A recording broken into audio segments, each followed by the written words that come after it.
ಲಭ್ಯವರ್ತ್ಮನೆ ಭೂಯೋ ನಮಃ ಸದೃಜನಚ್ಛಿದೆ ಸತಾಪಸಂಭವಾಯ ಅಖಿಲಸತ್ವಮೂರ್ತಯೇ ಪುಂಸಾಂ ಪುನಃ ಪಾರಮಹಂಸಾಶ್ರಮೇ ವ್ಯವಸ್ಥಿತಾನಾಮನುಮೃಗ್ಯದಾಶುಷೇ ಸ್ವಸ್ತ್ಯಸ್ತು ಸತಾಂ ಅಖಿಲ ಸನ್ಮಂಗಳನ ಭವಂತೋ ಶ್ಲೋಕೈಕ ಶ್ರವಣ ಪಠಣ ಮಾತೃಗತಾವೃಷ್ಟ ಶ್ರೋತೃಗುಣ ನಿಖಿಲ ಕಲಿಕೃತ ಕಲ್ಮಶಾಪನ್ನು ಬಿಡುದರೆ ಧರ್ಮಾತ್ಯ ಕಿಲ ಪುರುಷಾರ್ಥ ಸಾಧನೆ ಭವತೆ ಶ್ರೀಮದ್ಭಾಗವತೆ ಅದ್ಯ ಕಥಾ ಪ್ರಾರಂಭಿಸಲಿ ಕಿಂಚಿತ್ ಪೂರ್ವಪ್ರಸಕ್ತ ಪ್ರಮೇಯಾನುವಾದಃ ಹರಿ ಓಂ. ಪರೀಕ್ಷಿತ್ ರಾಜ ಪರಾಕ್ವೇಶಕ್ಕೆ ಕೂತಾಗ ಶುಕಾಚಾರ್ಯರು ಭಾಗವತವನ್ನು ಉಪದೇಶ ಮಾಡಬೇಕು ಅಂತ ಬರ್ತಾ ಇದ್ದಾರೆ. ಬಂದು ಪ್ರಶಾಂತವಾದ ಗಂಗಾ ನದಿಯ ತೀರದಲ್ಲಿ ಉನ್ನತ ಆಸನದಲ್ಲಿ ಕೂತಿದ್ದಾರೆ.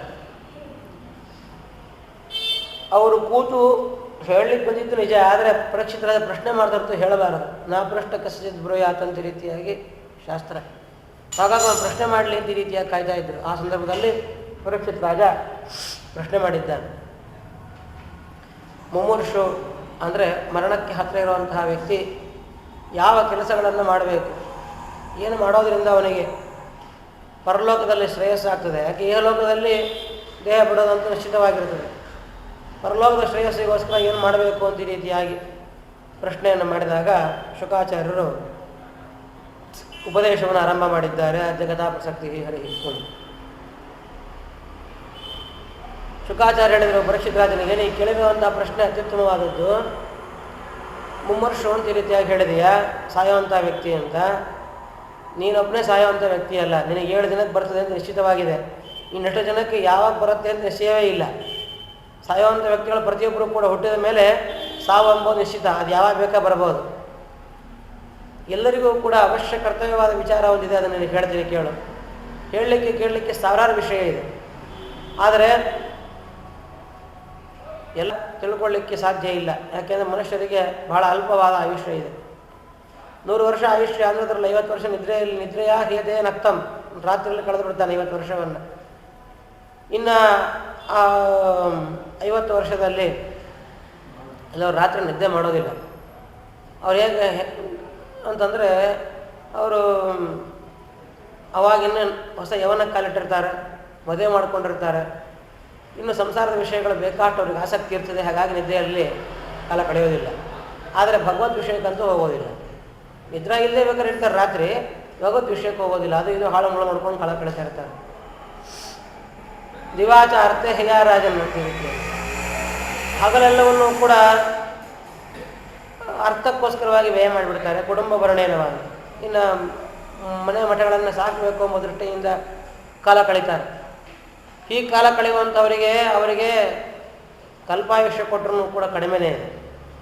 ಆದರೆ ಸಾಧನೆ ಮಾಡುವಂಥ ವ್ಯಕ್ತಿಗಳಿಗೆ 7 ದಿನ ಏನಪ್ಪ, ಒಂದು ಮುಹೂರ್ತ ಇದ್ದರೆ ಸಾಕು. ಖಟ್ವಾಂಗ ಮಹಾರಾಜ ಇದ್ದ, ಅವನು ದೇವತೆಗಳಿಗೆ ಸಹಾಯ ಮಾಡಲಿಕ್ಕೆ ಅಂತ ಹೋದ. ಯುದ್ಧದಲ್ಲಿ ದೇವತೆಗಳ ಜಯ ಬಂತು. ದೇವತೆಗಳು ಅವನಿಗೆ ಕೇಳಿದ್ರು, ಏನು ಬೇಕು ವರವನ್ನು ಕೇಳಕ್ಕೋ, ನಿನಗೆ ಕೊಡ್ತೀವಿ ಅಂತ. ಅವನು ಮೊದಲು ಕೇಳಿದ್ದಿಂದ ನನ್ನ ಆಯುಷ್ಯ ಎಷ್ಟಿದೆ ಅಂತ ಕೇಳಿದ. ಒಂದೇ ಒಂದು ಮುಹೂರ್ತ ಅಂತ ರೀತಿಯಾಗಿ ಹೇಳಿದರು. ಹಾಗಾದ್ರೆ ವೇಗವಾಗಿ ನನ್ನ ರಾಜ್ಯಕ್ಕೆ ಹೋಗ್ಲಿಕ್ಕೆ ವಿಮಾನವನ್ನು ಕೊಡ್ರಿ ಅಂತ. ತಕ್ಷಣಕ್ಕೆ ಅದನ್ನು ಕೊಟ್ಟರು. ವಿಮಾನದಿಂದ 2 ನಿಮಿಷದಲ್ಲಿ ಬಂದ. ಒಂದು ಮುಹೂರ್ತ 48 ನಿಮಿಷ. ಆ 48 ನಿಮಿಷದಲ್ಲಿ 2 ನಿಮಿಷ ರಾಜ್ಯಕ್ಕೆ ಬಂದ, 3ನೇ ನಿಮಿಷ ಮಗನನ್ನು ಕರೆದ, 4ನೇ ನಿಮಿಷ ಪಟ್ಟಾಭಿಷೇಕ ಮಾಡಿದ, 5ನೇ ನಿಮಿಷಕ್ಕೆ ವಾಪಸ್ ಮತ್ತೆ ಕಾಡಿಗೆ ಹೊರಟ, 6ನೇ ನಿಮಿಷಕ್ಕೆ ತಪಶ್ಚರ್ಯ ಮಾಡಲಿಕ್ಕೆ ಆರಂಭ ಮಾಡಿದ. ಸನ್ಯಾಸ ಎಲ್ಲವನ್ನೂ ಕೂಡ ಆದರೂ ಸನ್ಯಾಸದಿಂದ 6ನೇ ನಿಮಿಷದಲ್ಲಿ ತಪಶ್ಚರ್ಯ ಮಾಡಲಿಕ್ಕೆ ಆರಂಭ ಮಾಡಿದ. ಕೇವಲ 42 ನಿಮಿಷಗಳಲ್ಲಿ ಸಾಧನೆ ಮಾಡಿಕೊಂಡು ದೇಹತ್ಯಾಗ ಮಾಡಿ ಪರಮಾತ್ಮನ ಹೊಂದಿದ. ಈ ರೀತಿಯಾಗಿ ಒಂದು ಮುಹೂರ್ತ ಆಯುಷ್ಯ ಇರುವಂಥ ಖಟ್ವಾಂಗ ರಾಜ ವೈಕುಂಠವನ್ನು ಹೊಂದಿದ್ದಾನೆ. ಹಾಗಾಗಿ ನಿನಗಾದರೂ ಕೂಡ 7 ದಿನದ ಆಯುಷ್ಯ ಇದೆ, ಭಾಳ ದೊಡ್ಡದಾಯಿತು. ಹಾಗಾಗಿ ನಿನಗೆ ಅತ್ಯಂತ ಸಾರಭೂತವಾದದ್ದು ಇದೆಯೋ ಅದನ್ನು ಹೇಳ್ತೀನಿ ಕೇಳು ಅಂತ ಹೇಳ್ತಾ ಇದ್ದಾರೆ. ಮೊದಲಿಗೆ ಭಗವಂತನನ್ನು ಮನಸ್ಸಿನಲ್ಲಿ ನಿಲ್ಲಿಸ್ಕೊಳ್ಬೇಕು, ಅವನ ಧ್ಯಾನವನ್ನು ಮಾಡಬೇಕು. ಆ ಧ್ಯಾನ ಪ್ರಕಾರವನ್ನು ಮೊದಲು ನನಗೆ ಉಪದೇಶ ಮಾಡ್ತೀನಿ ಅಂತ ರೀತಿಯಾಗಿ ಭಗವಂತನ ಬಗ್ಗೆ ಆ ಧ್ಯಾನ ಪ್ರಕಾರವನ್ನು ಉಪದೇಶ ಮಾಡ್ತಾ ಇದ್ದಾರೆ. ಯಾವಾಗ ಭಗವಂತನ ವಿರಾಟ್ ರೂಪದ ಧ್ಯಾನವನ್ನು ನಾವು ಮಾಡ್ತೀವೋ ಆಗ ವಿರಾಟ್ ರೂಪದ ಧ್ಯಾನದಿಂದ ಮನಸ್ಸಿನಲ್ಲಿ ಭಗವಂತನನ್ನು ಕಾಣಲಿಕ್ಕೆ ಸಾಧ್ಯ ಇದೆ ಅಂತ ರೀತಿ ತಿಳಿಸಿಕೊಡ್ತಾರೆ. ವಿರಾಟ್ ರೂಪಸ್ಯ ಮಹಾತ್ಮ್ಯಂ, ಈ ವಿರಾಟ್ ರೂಪದ ಧ್ಯಾನವನ್ನು ಮಾಡಿಯೇ ಬ್ರಹ್ಮದೇವರಿಗೆ ಸೃಷ್ಟಿ ಆದಿಯಲ್ಲಿ ಸೃಷ್ಟಿಯನ್ನು ಮಾಡಬೇಕಾದ ಜ್ಞಾನವನ್ನು ಪಡ್ಕೊಳ್ಳಿಕ್ಕೆ ಸಾಧ್ಯವಾಯಿತು ಅಂತ ರೀತಿಯಾಗಿ ಹೇಳ್ತಾರೆ. ಅಂತಹ ವಿರಾಟ್ ರೂಪದ ಮಹಾತ್ಮ್ಯವನ್ನು ಕೇಳುವಂಥ ರೀತಿಯಾಗಿ ಆ ಭಗವಂತ ವಿರಾಟ್ ರೂಪದ ಮಹಾತ್ಮ್ಯ ಹೇಳಲಿಕ್ಕೆ ಆರಂಭ ಮಾಡಿದ್ದಾರೆ ಶುಕಾಚಾರ್ಯರು. ಪಾತಾಳಮೇತ ಸಿಹಿ ಪಾದ ಮೂಲಂ ಪಠಂತಿ ಪಾರ್ಷ್ಣ್ಯಂ ಪ್ರಪದೇರ ಸಾತಳಂ. ಭಗವಂತನ ಪಾದಮೂಲ ಎಂಬುದೇ ಪಾತಾಳ, ಪಾದದ ಮೇಲ್ಭಾಗ ಅಸಾತಳ, ಪಾದದ ಗುಲ್ಪ ಅಂದರೆ ಗಂಟಿನ ಭಾಗ ಮಹಾತಲ, ಜಂಗ ಅಂದರೆ ಮಂಡಿಗೆ ಗುಲ್ಪಕ್ಕಿರುವಂತಹ ದಂಡದ ಭಾಗ ಜಂಗ, ತಲಾತಲ, ಜಾನುಸುತಲ, ಊರು ಅದಲ ವಿತಲಗಳು, ಕಟಿ ಅವನ ಭೂತಲ. ಆ ಭಗವಂತನ ನಾಭಿ ಭುವರ್ಲೋಕ, ಹೃದಯ ಸ್ವರ್ಗಲೋಕ, ಕಂಠ ಮಹರ್ಲೋಕ, ಭಗವಂತನ ವದನ ಬಾಯಿ ಜನೋಲೋಕ, ಲಲಾಟ ಅಂದರೆ ಹಣೆ ತಪೋಲೋಕ, ಶಿರಸ್ಸು ಸಿದ್ಧಲೋಕ. ಈ ರೀತಿಯಾಗಿ ಭಗವಂತ ಲೋಕಮಯನಾಗಿರುವಂತಹ ರೂಪ. 14 ಲೋಕಗಳನ್ನು ಭಗವಂತನ ಮಾಡಿದ್ದಾನೆ. ಕಟಿಯಿಂದ ಮೇಲೆ 7 ಲೋಕ, ಕಟಿಯಿಂದ ಕೆಳಗೆ 7 ಲೋಕ ಅಂದರೆ 6 ಲೋಕಗಳು. ಮಧ್ಯದಲ್ಲಿ ಕಟಿ ಎಲ್ಲ ಸೇರಿಸಿ ಕಟಿಗೆ 14 ಲೋಕಗಳನ್ನು ಭಗವಂತನ ಮಾಡಿದ್ದಾನೆ. ಪ್ರತಿನಿತ್ಯದಲ್ಲೂ ಕೂಡ ನಾವು ಮೇಲಿನ 7 ಲೋಕವನ್ನು ಹೇಳ್ತೀವಿ. ಯಾಕೆ ಭೂಲೋಕದಲ್ಲಿ ಇದ್ದೀವಲ್ಲ, ಇನ್ನು ಮೇಲಿನ 7 ಲೋಕ ಮಾತ್ರ ಸ್ಮರಣೆ ಮಾಡ್ತೀವಿ. ಭುವ ಸ್ವಾಹ ಮಹಾ ಜನ ತಪಾ ಸತ್ಯಂ ಅಂತ. ಕೆಳಗಿನ 7 ಲೋಕಗಳು ಯಾವುದೂ ನಮ್ಗೆ ಗೊತ್ತಿರೋದಿಲ್ಲ, ಸಾಮಾನ್ಯವಾಗಿ ಗೊತ್ತಿರೋದಿಲ್ಲ. ಅದನ್ನು ಇಲ್ಲಿ ಹೇಳಿದ್ದಾರೆ. ಭಗವಂತನ ನಡುವಿನ ಭಾಗದಲ್ಲಿ ನಾವಿದ್ದೀವಿ, ಅಂದರೆ ಆ ಭಗವಂತನ ಕಟಿ ಪ್ರದೇಶದಲ್ಲಿ ನಾವಿದ್ದೀವಿ, ಭೂಭಾಗದಲ್ಲಿದ್ದೀವಿ. ಭೂಮಿಯಿಂದ ಮುಂದೆ ಅತಲ ವಿತಲಗಳು ಇದೆ. ಅವನ ಊರು ಭಾಗ, ತೊಡೆಯ ಭಾಗಗಳು ಅತಲ ವಿತಲ, ಜಂಗ ಜಾನು ಸುತಲ, ತಲಾತಲ ಜಂಗ, ಗುಲ್ಪ ಮಹಾತಲ, ಪಾದಾಗ್ರ ಸತಲ, ಪಾದದ ಕೆಳಗೆ ಪಾತಾಳ ಅಂತ ರೀತಿಯಾಗಿ ಭಗವಂತನ 14 ಲೋಕಗಳ ತರಣ ಮಾಡಿರುವಂತಹ ರೂಪವನ್ನು ತಿಳಿಸಿ, ಈ ಭಗವಂತನ ಅವಯವಗಳಿಂದ ಅವನ ಅಂಗಾಂಗಗಳಿಂದ ಸಕಲ ಸೃಷ್ಟಿ ಚರಾಚರ ಸೃಷ್ಟಿ ಎಂಬುದಾಗಿದೆ ಅಂತ ರೀತಿಯಾಗಿ ಅವುಗಳನ್ನು ತಿಳಿಸ್ತಾ ಇದ್ದಾರೆ. ಭಗವಂತನ ಬಾಹುಗಳಿಂದ ಇಂದ್ರಾದಿ ದೇವತೆಗಳೆಲ್ಲರೂ ಕೂಡ ಉತ್ಪನ್ನರಾದರು. ಆ ಭಗವಂತನ ಶ್ರೋತ್ರದಿಂದ ದಿಗ್ದೇವತೆಗಳು, ಅವನ ನಾಸಿಕೆಯಿಂದ ಅಶ್ವಿನಿ ದೇವತೆಗಳು, ಗಂಧ ಮತ್ತು ಘ್ರಾಣೇಂದ್ರಿಯ ಉತ್ಪತ್ತಿಯಾಯಿತು. ಅವನ ಮುಖದಿಂದ ಅಗ್ನಿದೇವರು ಉತ್ಪತ್ತಿಯಾಗಿದ್ದಾರೆ. ಅವನ ಚಕ್ಷುರೇಂದ್ರಿಯದಿಂದ ಜುಲೋಕ ಸೂರ್ಯ ಚಕ್ಷುರೇಂದ್ರಿಯ ಉತ್ಪತ್ತಿಯಾಗಿದೆ. ಆ ಭಗವಂತನ ರೆಪ್ಪೆಯಿಂದ ಹಗಲು ರಾತ್ರಿಗಳು ಉತ್ಪತ್ತಿಯಾಗ್ತಾ ಇದೆ. ಭಗವಂತನ ಭ್ರೂ ವಿಜೃಂಭಣೆಯಿಂದ ಸತ್ಯಲೋಕದ ವ್ಯಾಪಾರ ಎಲ್ಲವೂ ಕೂಡ ಸೃಷ್ಟಿಯಾಗ್ತಾ ಇದೆ. ಆ ಭಗವಂತನ ಜಿಹ್ವೆಯಿಂದ ರಸನೇಂದ್ರಿಯ ಮಧುರ, ಆಮ್ಲ, ಲವಣ, ಕಟು, ಕಷಾಯ, ತಿಕ್ತ ಎಂಬ ಷಡ್ರಸಗಳು ಉತ್ಪತ್ತಿಯಾಗ್ತಾ ಇದೆ. ಆ ಭಗವಂತನ ತಾಲುವಿನಿಂದ ಜಲ ಉತ್ಪತ್ತಿಯಾಗಿದೆ. ವಾಕ್ಯದಿಂದ ಅನೇಕ ವೇದಗಳು ಅಭಿವ್ಯಕ್ತಿ ಆಗ್ತಾ ಇದೆ. ಭಗವಂತನ ಕೋರೆ ಹಲ್ಲುಗಳಿಂದ ಸೂರ್ಯಚಂದ್ರರು ಉತ್ಪತ್ತಿ ಆಗ್ತಾ ಇದ್ದಾರೆ. ಭಗವಂತನ ಉಳಿದ ಹಲ್ಲುಗಳಿಂದ ನಕ್ಷತ್ರ ಮಂಡಲ ಉತ್ಪತ್ತಿಯಾಗಿದೆ. ಭಗವಂತನ ಮಂದಹಾಸದಿಂದ ಮೋಹಕ ಶಕ್ತಿ ಉತ್ಪತ್ತಿಯಾಯಿತು. ಭಗವಂತನ ಕೊಡಿನೋಟದಿಂದ ಅನಂತ ಸೃಷ್ಟಿಯಾಯಿತು ಅಂತ ಈ ರೀತಿಯಾಗಿ ಹೇಳ್ತಾರೆ. ಇದಾದ ಮೇಲೆ ಆ ಭಗವಂತನ ಮೇಲ್ತೊಟಿ ಕೆಳತೊಟಿ 2 ತೊಟಿ ಇದೆ. ಅದರಲ್ಲಿ ಕೆಳತೊಟಿಯಿಂದ ನಾಚಿಕೆ, ಮೇಲ್ತೊಟಿಯಿಂದ ಲೋಭ, ಸ್ತನದಿಂದ ಧರ್ಮ, ಪೃಷ್ಠದಿಂದ ಅಧರ್ಮ, ಅವನ ಮೇಟ್ರ ಭಾಗದಿಂದ ಅಂದರೆ ಮಾಂಸಾಸ್ತಿಗಳ ಮಧ್ಯದಲ್ಲಿರ್ತಕ್ಕಂಥ ಭಾಗದಿಂದ ಪ್ರಜಾಪತಿ ವರುಣ ಅವರು ಉತ್ಪತ್ತಿ ಆಗ್ತಾ ಇದ್ದಾರೆ. ಅವನ ಕುಕ್ಷಿ ಹೊಟ್ಟೆಯಿಂದ ಸಮುದ್ರ ಉತ್ಪತ್ತಿಯಾಗಿದೆ. ಅವನ ಎಲುಬುಗಳಿಂದ ಅನೇಕ ಪರ್ವತಗಳ ಸೃಷ್ಟಿಯಾಗಿದೆ. ನಾಡಿಯಿಂದ ನದಿಗಳ ಸೃಷ್ಟಿಯಾಗಿದೆ. ಅವನ ರೋಮದಿಂದ ವೃಕ್ಷ, ಲತಾ, ಗುಣ ಮುಂತಾದವುಗಳೆಲ್ಲವೂ ಕೂಡ ಸೃಷ್ಟಿಯಾಗ್ತಾ ಇದೆ. ಆ ಭಗವಂತನ ವೀರ್ಯವೇ ಅನ್ನ, ಭಗವಂತನ ಶ್ವಾಸೋಚ್ಛ್ವಾಸವೇ ಮುಖ್ಯ ಪ್ರಾಣದೇವರು. ಆ ಭಗವಂತನ ಗಮನವೇ ಎಲ್ಲರನ್ನೂ ಕ್ಷೀಣಗೊಳಿಸ್ತಕ್ಕಂತಹ ವಯಸ್ಸು, ಆಯುಷ್ಯ ಅಂತ ತಿಳಿಬೇಕು. ಆ ಭಗವಂತನ ಅಪ್ರಾಕೃತವಾದ ಗುಣಗಳ ಪ್ರವಾಹವೇ ಪ್ರವೃತ್ತಿ ನಿವೃತ್ತಿಯನ್ನು ಉಂಟು ಮಾಡ್ತವೆ. ಭಗವಂತನ ಸಕಲ ಕರ್ಮಗಳೇ ಕಾರ್ಯವಾಗಿ ಪರಿಣಾಮ ಆಗ್ತವೆ. ಭಗವಂತನ ಕೇಶವೇ ಮೇಘಮಂಡಲ, ಆ ಭಗವಂತನ ವಸ್ತ್ರವೇ ಸಂಧ್ಯಾಕಾಲ, ಆ ಭಗವಂತನ ಹೃದಯ ಮೂಲ ಪ್ರಕೃತಿ, ಆ ಭಗವಂತನ ಮನಸ್ಸು ಚಂದ್ರ, ಆ ಚಂದ್ರನಿಂದ ಕಾಮವಿಕಾರಗಳಲ್ಲೂ ಸೃಷ್ಟಿಯಾಗ್ತದೆ ಮನಸ್ಸಿನಿಂದ. ಆ ಭಗವಂತನ ಬುದ್ಧಿ ಬ್ರಹ್ಮದೇವರು, ಆ ಭಗವಂತನ ಅಹಂಕಾರ ರುದ್ರದೇವರು, ಆ ಭಗವಂತನ ಉಗುರುಗಳಿಂದ ಖರ, ತುರಗ, ಗಜ ಇವೇ ಮೊದಲಾದ ಗುಣಗಳು ಉತ್ಪತ್ತಿಯಾಗಿವೆ. ಆ ಭಗವಂತನ ಸ್ವರ್ಣ ದೇಶದಿಂದ ಕೆಂಪು ಭಾಗದಿಂದ ಮೃಗಪಶುಗಳು ಉತ್ಪತ್ತಿಯಾಗ್ತಾ ಇದೆ. ಆ ಭಗವಂತನ ಶಬ್ದವೇ ಲೌಕಿಕ ವೈದಿಕ ಭಾಷಾಗಳು. ಆ ಭಗವಂತನ ಪ್ರತಿಭಾ ಅದೇ ವಾಯುದೇವರು. ಭಗವಂತನ ನಿವಾಸ ಮಾಡುವಂತಹ ಶಕ್ತಿಯೇ ಮನುಷ್ಯ ಅಂದರೆ ಸ್ವಯಂಭವನು, ಪ್ರಿಯವ್ರತ ಮಹಾರಾಜ ಮುಂತಾದವರು ಅಂತ ಅರ್ಥ. ಆಮೇಲೆ ಭಗವಂತನ ಸ್ವರ ಸ್ಮೃತಿ, ಅದರಿಂದ ಗಂಧರ್ವ ವಿದ್ಯಾಧರ ಚರಣಗಳು ಸೃಷ್ಟಿಯಾಗ್ತಾ ಇದ್ದಾರೆ. ಆ ಭಗವಂತನ ಪರಾಕ್ರಮದಿಂದ ಅಸುರರು ಸೃಷ್ಟಿಯಾಗಿದ್ದಾರೆ. ಭಗವಂತನ ಮುಖ ಬ್ರಾಹ್ಮಣ, ಭುಜ ಕ್ಷತ್ರಿಯ, ತೊಡೆಯಿಂದ ವೈಶ್ಯ, ಪಾದದಿಂದ ಶೂದ್ರ. ಆ ಭಗವಂತನ ರೇತಸ್ಸೇ ಸ್ವಾಹ ಸದಾ. ಅವನ ಮಧ್ಯದೇಹದಿಂದ ಹವ್ಯಕರ್ಮ ಮತ್ತು ಕವ್ಯಕರ್ಮಗಳಿಗೆ ಬೇಕಾಗಿರುವಂತಹ ಪದಾರ್ಥಗಳ ಸೃಷ್ಟಿ, ಅದಕ್ಕೆ ಅಭಿಮಾನಿಯಾಗಿರುವ ಸರಸ್ವತಿ ದೇವಿಯ ಸೃಷ್ಟಿ ಎಂಬುದಾಗಿದೆ. ಈ ರೀತಿಯಾಗಿ ಭಗವಂತನ ವಿರಾಟ್ ರೂಪವನ್ನು ಧ್ಯಾನ ಮಾಡಬೇಕು ಅಂತ ಮೊದಲು ಹೇಳಿದ್ದಾರೆ. ಇದಾದ ಮೇಲೆ ಇಂತಹ ವಿರಾಟ್ ರೂಪವನ್ನು ಯಾರು ಪ್ರತಿನಿತ್ಯ ಧಾರಣ ಮಾಡ್ತಾರೋ, ಸ್ಮರಣ ಮಾಡ್ತಾರೋ, ಅಂತ್ಯಕಾಲದಲ್ಲಿ ಭಗವಾನ್ ನಾಮಸ್ಮರಣೆ ಅಷ್ಟೇ ಅಲ್ಲದೆ ಹೆಣ್ಣು ಮಕ್ಕಳಿದ್ದರೆ ಅವರಿಗೆ ವೇದ ವಿದೋಷ ಬರೋದಿಲ್ಲ, ದಾಂಪತ್ಯದಿಂದ ವಿಯೋಗ ಬರೋದಿಲ್ಲ, ಆಯುಷ್ಯ ವೃದ್ಧಿ ಆಗ್ತದೆ, ವಿಶೇಷವಾಗಿ ಭಗವದನುಗ್ರಹ ಆಗ್ತದೆ ಅಂತ ಫಲಶ್ರುತಿಯನ್ನು ಕೂಡ ಹೇಳಿದೆ. ಇಂಥ ವಿರಾಟ್ ರೂಪವನ್ನು ಧ್ಯಾನ ಮಾಡಿರುವಂಥ ಮನಸ್ಸಿಗೆ ಮಾತ್ರ ಒಳಗೆ ಭಗವಂತನನ್ನು ಕಾಣುವಂಥ ಸಾಮರ್ಥ್ಯ ಬರ್ತದೆ. ಆ ಭಗವಂತನ ಒಳಗೆ ಕಾಣುವಂತಹ ಬಗೆ ಆ ರೀತಿ ಹೇಗಿದೆ ಅದನ್ನು ಹೇಳ್ತಾರೆ. ಭಗವಂತ ಹೃದಯ ಗುಹಾದಲ್ಲಿ ಹೆಬ್ಬಟ್ಟಿನ ಗಾತ್ರ ಇದ್ದಾನೆ. ಅವನಿಗೆ ಪ್ರಾದೇಶಾಂತಿ ರೀತಿಯಾಗಿ ಆ ಭಗವಂತನಿಗೆ ಹೆಸರು. ಹೆಬ್ಬಟ್ಟಿನ ಗಾತ್ರದ ಪರಮಾತ್ಮನ ಪಾದದ ಅಡಿಯಲ್ಲಿ ಜೀವ ಇದ್ದಾನೆ, ಪದಾಶತನಾಗಿ ಜೀವ ಇದ್ದಾನೆ. ಆ ಪರಮಾತ್ಮ ಚತುರ್ಭುಜ ಶಂಖಚಕ್ರ ಗದಾ ಪದ್ಮಧಾರಿಯಾಗಿದ್ದಾನೆ. ಭಗವಂತ ನಗನಗತ ನಮ್ಮನ್ನು ನೋಡ್ತಾ ಇದ್ದಾನೆ ದಯಾದೃಷ್ಟಿಯಿಂದ. ಭಗವಂತನ ಕಣ್ಣುಗಳು ಕಮಲದಂತೆ ಇರತಕ್ಕಂಥದ್ದು. ಪೀತಾಂಬರಧಾರಿಯಾಗಿದ್ದಾನೆ ಭಗವಂತ. ರತ್ನಖಚಿತವಾಗಿರ್ತಕ್ಕಂಥ ಹರಳನ್ನು ಭಗವಂತ ಹಾಕ್ಕೊಂಡಿದ್ದಾನೆ. ರತ್ನಖಚಿತವಾದ ಅಂಗದವನ್ನು ಭಗವಂತ ಕೈ ತೊಡ್ಕೊಂಡಿದ್ದಾನೆ. ಅವನ ಕವಚವನ್ನು ಭಗವಂತ ರತ್ನಖಚಿತವಾದ ಕವಚ, ಕಿರೀಟ, ಕುಂಡಲ ಇವುಗಳಿಂದ ಭಗವಂತ ಶೋಭಾಯಮಾನನಾಗಿದ್ದಾನೆ. ಶ್ರೀವತ್ಸ ಚಿಹ್ನೆ ಇದೆ, ಕೌಸ್ತುಭ ಹಾರ ಇದೆ. ಈ ರೀತಿಯಾಗಿರ್ತಕ್ಕಂಥ ಭಗವಂತನ ರೂಪವನ್ನು ಧ್ಯಾನ ಮಾಡಬೇಕು. ಅವನ ಪಾದದಿಂದ ಶಿರಸ್ಸಿನ ತನಕಲೂ ಕೂಡ ಭಗವಂತನನ್ನು ಧ್ಯಾನ ಮಾಡಬೇಕು. ಇವ ಅತ್ಯಂತ ದಯಾಸಾರ, ನಮ್ಮನ್ನು ದಯಾದಿಂದ ಅನುಗ್ರಹ ಮಾಡಲಿಕ್ಕೆ ಭಗವಂತ ಇಲ್ಲಿದ್ದಾನೆ ಅಂತ ಚಿಂತನೆ ಮಾಡಬೇಕು. ಇದಾದ ಮೇಲೆ ನಮ್ಮ ದೇಹದಲ್ಲಿರ್ತಕ್ಕಂಥ ಷಟ್ಚಕ್ರಗಳ ಉಪಾಖ್ಯಾನವನ್ನು ಹೇಳ್ತಾರೆ. ದೇಹದಲ್ಲಿ ಒಟ್ಟು 6 ಚಕ್ರಗಳಿದೆ. 7ನೇ ಚಕ್ರವೇ ಸಹಸ್ರಾರ ಚಕ್ರ ಅಂತ. ಅದರಿಂದ ಹೊರಬೀಳುವಂತಹ ಉತ್ಕ್ರಾಂತಿಯನ್ನು ಮೊದಲು ತಿಳಿಸಿಕೊಡ್ತಾರೆ. ಹೇಗೆ ಯೋಗದಿಂದ ಈಗ ಏನು ನಾವು ಧಾರಣ ಮಾಡಲಿಕ್ಕೆ ಹೇಳಿದ್ದೇವೆ ಇದೆಲ್ಲವೂ ಕೂಡ ಯೋಗ ಅಂತಂದರು. ಯೋಗ ಅಂದರೆ ಉಪಾಯ. ಮೊದಲಿಗೆ ಆಸನ ಜಯ. ಆಸನ ಜಯ ಪ್ರಾಣಾಯಾಮವನ್ನು ಮಾಡೋದರಿಂದ ಆಸನವನ್ನು ನಾವು ಜಯ ಗಳಿಸ್ಕೊಳ್ಬೇಕು. ಅಂದರೆ ಪ್ರಾಣದೇವರ ಅನುಗ್ರಹ ಆಗಬೇಕು. ಪ್ರಾಣದೇವರ ಅನುಗ್ರಹ ಆಗೋದ್ರಿಂದ ಎಲ್ಲ ದೇವತೆಗಳ ಅನುಗ್ರಹ ಆಗ್ತದೆ. ಒಂದೇ ಕಡೆ ಕೂಡಲಿಕ್ಕೆ ಆಸನ ಜಯ ಸಿದ್ಧವಾಗ್ತದೆ ಅವನಿಗೆ. ಆಮೇಲೆ ಇಂದ್ರಿಯಗಳೆಲ್ಲರೂ ಅನುಗ್ರಹವನ್ನು ಪಡ್ಕೊಳ್ಬೇಕು. ಜಯ ಶಬ್ದಕ್ಕೆ ಅಭಿಪ್ರಾಯ ಏನಪ್ಪ ಅಂತಂದರೆ ಅವರನ್ನು ಗೆಲ್ತೀವಿ ಅಂತ ಅರ್ಥ ಅಲ್ಲ, ಅವರ ಅನುಗ್ರಹವನ್ನು ಪಡಿತೀವಿ ಅಂತ ಅರ್ಥ. ಅದರಿಂದ ಉತ್ಕರ್ಷವನ್ನು ಪಡಿತೀವಿ ಅಂತ ಅರ್ಥ. ಈ ರೀತಿಯಾಗಿ ಇಂದ್ರಿಯ ಜಯ, ಮುಖ್ಯ ಪ್ರಾಣದೇವರ ಜಯ, ಆಸನ ಜಯ, ಇದನ್ನು ಜಯ ಪಡ್ಕೊಂಡು ಇದಕ್ಕೆ ಯೋಗ ಅಂತ ರೀತಿಯಾಗಿ ಕರೀತಾರೆ. ಯೋಗದಿಂದ ಈ ರೀತಿಯಾಗಿ ವಿರಾಟ್ ರೂಪದ ಧಾರಣೆಯನ್ನು ಧಾರಣ ಅಂತ ಕರೀತಾರೆ. ಮನಸ್ಸಿನಲ್ಲಿ ಭಗವಂತನನ್ನು ಕಂಡಾಗ ಈ ಧಾರಣವನ್ನು ಮಾಡಿರುವಂಥ ಶಕ್ತಿಯಿಂದ ಅವನಿಗೆ ಉತ್ಕ್ರಾಂತನಾಗುವ ಸಾಮರ್ಥ್ಯ ಬರ್ತದೆ. ಆ ಉತ್ಕ್ರಾಂತಿ ಆಗಬೇಕಾದ್ರೆ ಪ್ರಾಣ ಎಂಬುದು ಉದಮೂಲದಲ್ಲಿರ್ತದೆ. ಯಾವಾಗಿದ್ದರೂ ಕೂಡ ಕುಂಡನಿ ಎಂಬುವಂತಹ ಯೋಗದ ಕೆಳಗೆ ಇರುವಂತಹ ಪ್ರಾಣ, ಅದನ್ನು ಅಲ್ಲಿಂದ ಎತ್ತಿ ತರಬೇಕು. 6 ಚಕ್ರಗಳಲ್ಲಿ ಉಪಾಖ್ಯಾನ ಮಾಡ್ತಾರೆ ಅದನ್ನು. 6 ಚಕ್ರಗಳಲ್ಲಿ ಆ ಜೀವ ಎಂಬುದು ಬರ್ತದಂತೆ. ಅದು ಮೊದಲನೇ ಅದಕ್ಕೆ ಮೂಲಾಧಾರ ಅಂತ ರೀತಿಯಾಗಿ ಚಕ್ರ. ಆ ಮೂಲಾಧಾರ ಚಕ್ರಕ್ಕೆ 4 ದಳ ಇದೆ. ಅದಕ್ಕೆ ಆ 4 ದಳಕ್ಕೆ ಅದಕ್ಕೆ ವ ಶ ಶ ಸ ಈ ರೀತಿಯಾಗಿ 4 ದಳ ಇದೆ. ಅದರಿಂದ ಮೇಲೆ ಬಂದಾಗ ಸ್ವಾದಿಷ್ಠಾನ ಎಂಬ ಚಕ್ರ ನಾಭಿ ಮಧ್ಯದಲ್ಲಿ ಬರ್ತದೆ. ಆ ನಾಭಿ ಮಧ್ಯದಲ್ಲಿ ಸ್ವಾದಿಷ್ಠಾನ ಎಂಬ ಚಕ್ರದಲ್ಲಿ ಅದಕ್ಕೆ 6 ದಳ ಇದೆ.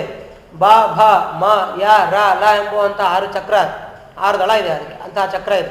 ಅಲ್ಲಿಂದ ಮೇಲೆ ಹೃದಯಕ್ಕೆ ಬಂದಾಗ ಅಲ್ಲಿ ಮಣಿಕರ್ಣಿಕ ಎಂಬುವಂಥ ಚಕ್ರ, ಮಣಿಪೂರ ಚಕ್ರ ಅಂತ ರೀತಿಯಾಗಿ ಕರೀತಾರೆ ಅದಕ್ಕೆ. ಆ ಮಣಿಪುರ ಚಕ್ರದಲ್ಲಿ 10 ದಳ ಇದೆ ಅದಕ್ಕೆ. ಡ ಢ ಣ ತ ತ ಧ ಧ ನ ಪ ಫ ಈ ರೀತಿಯಾಗಿರ್ತಕ್ಕಂಥ 10 ದಳಗಳು. ಅಲ್ಲಿಂದ ಮೇಲೆ ಉರಭಾಗಕ್ಕೆ ಬಂದಾಗ, ಅಂದರೆ ಉರಸ್ಸಿನ ಭಾಗ ಎದೆ ಭಾಗಕ್ಕೆ ಬಂದಾಗ ಅಲ್ಲಿ 12 ದಳ ಇದೆ. 12 ದಳ ಇರುವಂಥ ಒಂದು ಚಕ್ರ ಇದೆ. ಅದಕ್ಕೆ ಅನಾಹತ ಚಕ್ರ ಅಂತ ರೀತಿಯಾಗಿ ಕರೀತಾರೆ. ಕ ಖ ಗ ಘ ಯ ಚ ಚ ಜ ಜ ಯ ಟ ಠ ಈ ರೀತಿಯಾಗಿರ್ತಕ್ಕಂತಹ 12 ದಳ ಇದೆ. ಒಟ್ಟಿನಲ್ಲಿ ಸಮಸ್ತ ಎಲ್ಲ ವ್ಯಂಜನಾಕ್ಷರಗಳು ಕೂಡ ನಮ್ಮ ದೇಹದಲ್ಲಿ ದಳ ರೂಪದಲ್ಲಿದ್ದಾವೆ. ಇದಾದ ಮೇಲೆ ಕಂಠದಲ್ಲಿ ಬಂದಾಗ 16 ದಳ ಇರುವಂತಹ ಒಂದು ಚಕ್ರ ಇದೆ. ಅದಕ್ಕೆ ವಿಶುದ್ಧ ಚಕ್ರ ಅಂತ ರೀತಿಯಾಗಿ ಕರೀತಾರೆ. ತಾಲೂಮೂರದಲ್ಲಿ ಅದಕ್ಕೆ 16 ದಳ ಇದೆ. 16 ದಳದಲ್ಲಿ 8 ಸ್ವರ ವಿಭಕ್ತವಾಗಿವೆ. ಅ ಈ ಊ ರು ಎ ಓ ಐ ಔ ಈ 8 ಸ್ವರಗಳು. ಈ 8 ಸ್ವರಗಳು ವಿಭಕ್ತವಾಗಿ 16 ದಳದಲ್ಲಿ ಅದನ್ನು ಸೇರಿಕೊಂಡಿದೆ. ಅದಾದಮೇಲೆ ಮುಂದೆ ಭ್ರೂ ಮಧ್ಯದಲ್ಲಿ ಬಂದರೆ ಅದಕ್ಕೆ ಆಜ್ಞಾ ಅಂತ ರೀತಿಯಾಗಿ ಕರೀತಾರೆ. ಆ ಚಕ್ರ ಇದೆ. ಅದಕ್ಕೆ 2 ದಳ. ಅದಕ್ಕೆ ಹಂ ಸ ಎಂಬುವಂತಹ 2 ಅಕ್ಷರಗಳು ಅಲ್ಲಿರುವಂಥ ದಳಗಳ ಹೆಸರುಗಳು. ಅಲ್ಲಿಂದ ಅಲ್ಲಿ ವಾಯುದೇವರು ನಿಂತು ಹಂಸಮಂತ್ರ ಜಪವನ್ನು ಮಾಡ್ತಾ ಇರ್ತಾರೆ. ಅಲ್ಲಿ ಜೀವ ಬರಬೇಕು. ಅಲ್ಲಿಂದ ಒಂದು ಮುಹೂರ್ತದ ಕಾಲ ಅಲ್ಲಿ ಇದ್ದು ತಲೆಯ ಮೇಲಿರ್ತಕ್ಕಂಥ ಸಹಸ್ರ ಚಕ್ರದಲ್ಲಿ ಹೊರಬೀಳ್ತಾನೆ ಜೀವ, ಯೋಗಿಯಾಗಿರ್ತಕ್ಕಂಥವನು.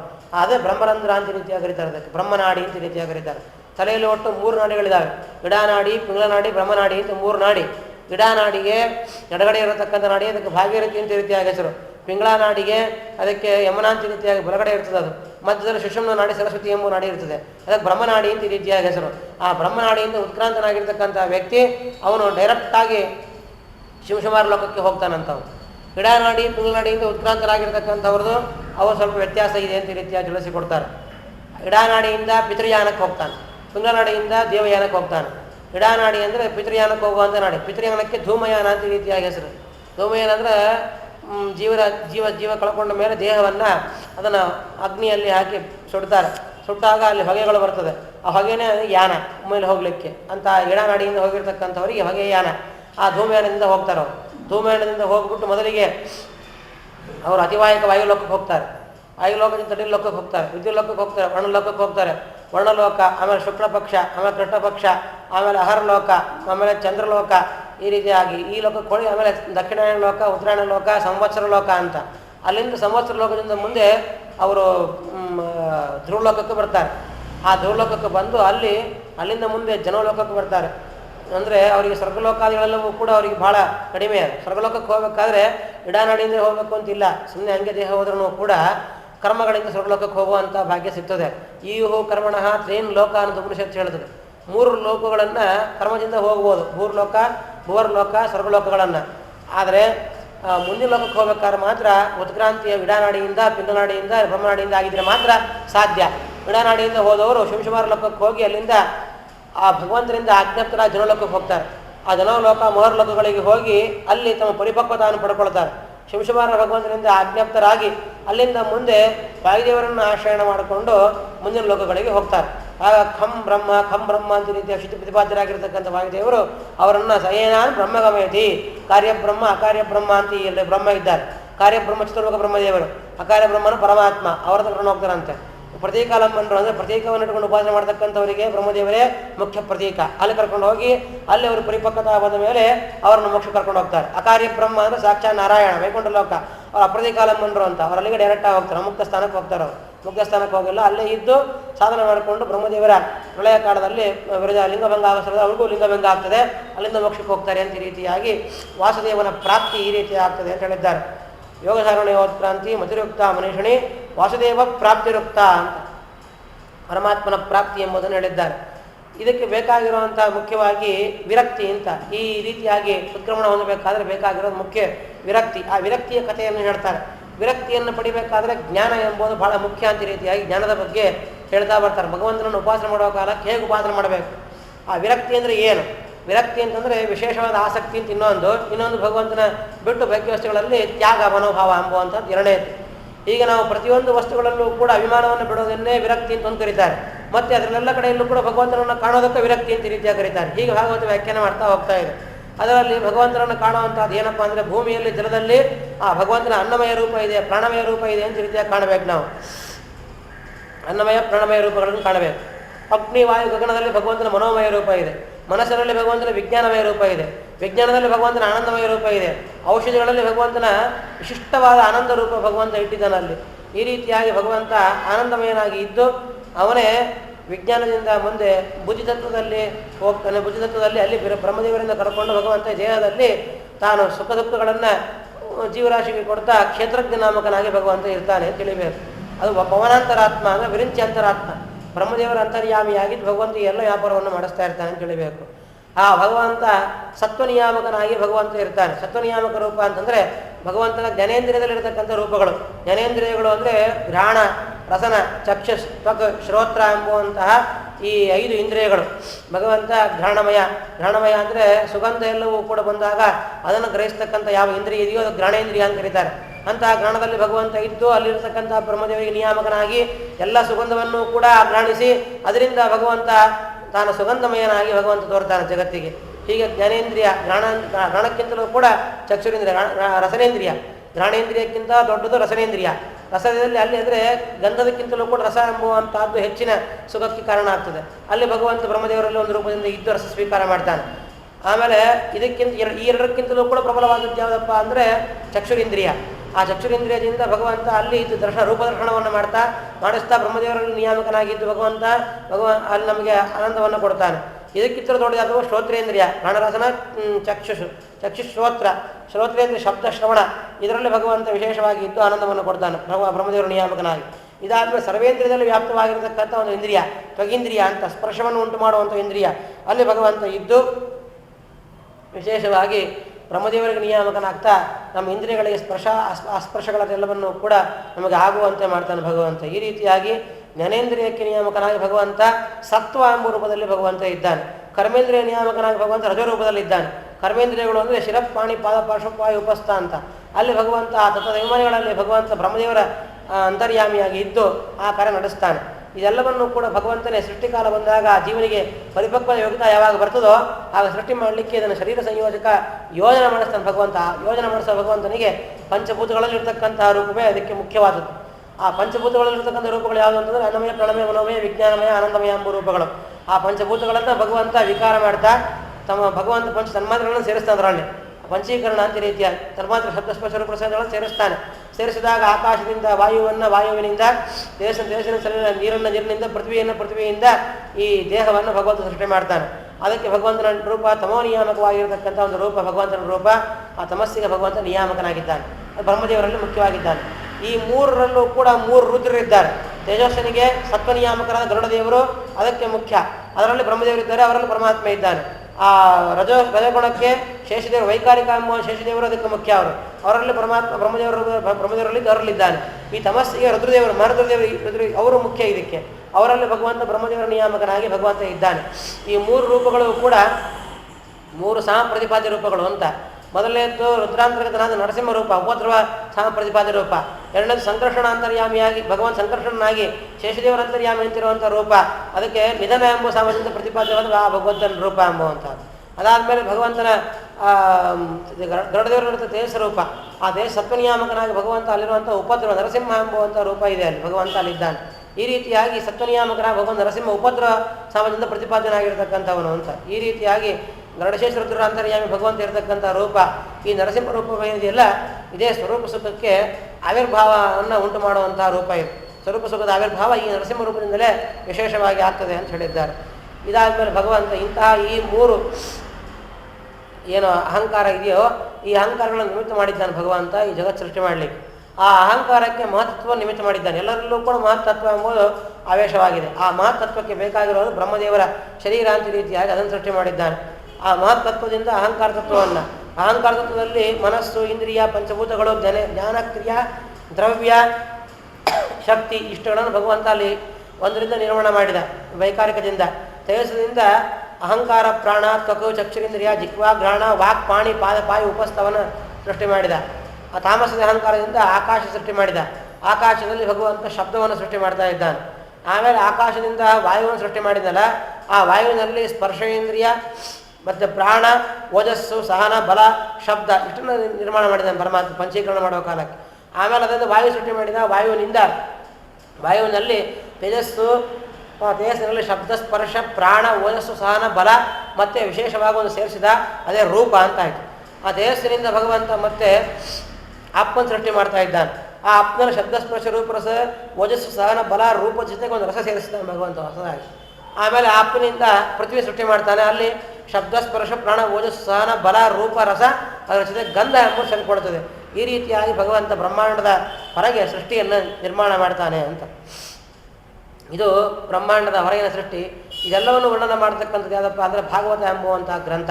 ವಿಶೇಷವಾಗಿ ಇದನ್ನು ವೇದವ್ಯಾಸದೇವರು ನಿರ್ಮಾಣ ಮಾಡಿದ್ದಾರೆ. ಆ ನಿರ್ಮಾಣ ಮಾಡಿ ನನಗೆ ಅದನ್ನು ನಮ್ಮ ತಂದೆ ದ್ವಾಪರದ ಆದಿಯಲ್ಲಿ ಉಪದೇಶ ಮಾಡಿದರು ಅಂತ. ಈ ರೀತಿಯಾಗಿ ಪರೀಕ್ಷಿತ ರಾಜನಿಗೆ ಯೋಗಧಾರಣದಿಂದ ಉತ್ಕ್ರಾಂತಿ, ಆ ಉತ್ಕ್ರಾಂತಿಯಿಂದ ಬರತಕ್ಕಂಥ ಲೋಕದ ವಾಸುದೇವನ ಪ್ರಾಪ್ತಿ ಇದೆಲ್ಲ ಹೇಳಿದ ಮೇಲೆ ಶುಕಾಚಾರ್ಯ ಸುಮ್ಮನೆ ಆಗಿಬಿಟ್ರು. ಪರೀಕ್ಷಿತ ರಾಜನಿಗೆ ಕುತೂಹಲ ಹುಡ್ತವ್ರು, ಮತ್ತೆಷ್ಟು ತಿಳ್ಕೊಳ್ಬೇಕು ಇದ್ರ ಬಗ್ಗೆ ವಿಶೇಷವಾಗಿ ಅಂತ.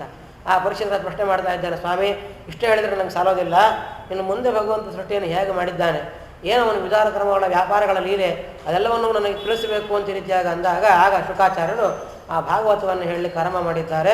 ಆಗ ಅವರು ಮಾಡಿದ ಮಂಗಳಾಚರಣೆಗೆ ನಮಃ ಪರಸ್ಮೈ ಪುರುಷಾಯ ಭೂಯಸೆ ಸದುದ್ಭವಸ್ಥಾನ ನಿರೋಧ ಲೀಲಯ ಗೃಹೀತ ಶಕ್ತಿತ್ರತಯಾಯ ದೇಹಿನಾಂ ಅಂತರ್ಧ್ರುವಾಯಾನುಪಲಭ್ಯ ವರ್ತಮನೆ ಭೂಯೋ ನಮಃ ಸದೃಜನಚ್ಛಿದೆ ಸತಾಂ ಅಸಂಭವಾಯಾಗ್ರಸತ್ವಮೂರ್ತಯೇ ಪುಂಸಾಂ ಪುನಃ ಪಾರಮಹಂಸ ಆಶ್ರಮೆ ವ್ಯವಸ್ಥಿತಾನಾಮನಮೃಗ್ಯದಾಶುಷೇ. ಭಗವಂತನನ್ನು ಸೃಷ್ಟಾಧಿಕರ್ತ ಅಂತ ರೀತಿಯಾಗಿ ಸ್ತೋತ್ರ ಮಾಡ್ತಾ ಇದ್ದಾರೆ. ಸ್ತೋತ್ರ ಮಾಡಿ ಭಾಗವತ ಕಥಾ ಆರಂಭ ಮಾಡಿದರು. ನಾರದರು ಒಂದಾವರ್ತಿ ಬ್ರಹ್ಮದೇವರ ಹತ್ರ ಹೋದ್ರಂತ. ಬ್ರಹ್ಮದೇವರ ಹತ್ರ ಹೋದಾಗ ಬ್ರಹ್ಮದೇವರನ್ನು ನೋಡಿ ಬ್ರಹ್ಮದೇವರನ್ನು ಸೃಷ್ಟಿಕರ್ತ ಇತ್ಯಾದಿಗಳೆಲ್ಲ ವರ್ಣನ ಮಾಡಿದ್ದರು. ಅವರು ಬ್ರಹ್ಮದೇವರಿಗೆ ಕೇಳಿದರು, ನಾರದರಿಗೆ ಹೇಳ್ತಾರಂತೆ, ನೀ ಏನು ವರ್ಣನ ಮಾಡಿದ್ದಿಲ್ಲ ನನಗೆ ಯಾವುದೂ ಅಲ್ಲ ಅಂತಂತ.